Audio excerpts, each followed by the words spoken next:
Palakkad പട്ടാമ്പിയിൽ scrap ഗോഡൌണിൽ തീപിടുത്തം. കൂമ്പൻകല്ലിലുള്ള scrap ഗോഡൌണിലാണ് തീ ആളിപ്പടർന്നത്. Fire force സ്ഥലത്തെത്തി തീ അണയ്ക്കാനുള്ള ശ്രമം തുടരുകയാണ്.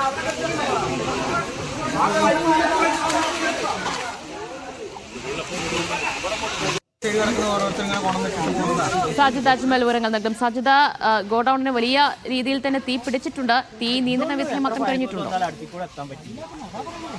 ദിവ്യ, ഉച്ചയോടുകൂടിയാണ് തീപിടുത്തം ഉണ്ടായത്. വലിയ രീതിയിൽ തന്നെ തീ ആളിപ്പടരുകയായിരുന്നു. ഇത് പട്ടാമ്പി കൂമൻകല്ല് എന്ന സ്ഥലത്തുള്ള ആക്രിക്കടയ്ക്കാണ് തീ പിടിച്ചത്. നിരവധി പഴയ സാധനങ്ങൾ ഉണ്ട്. പ്ലാസ്റ്റിക്കും ഈ പെട്ടെന്ന് കത്തിപ്പിടിക്കുന്ന സാധനങ്ങൾ ഉൾപ്പെടെ ഉണ്ട്. എന്തായാലും പട്ടാമ്പിയിൽ നിന്ന്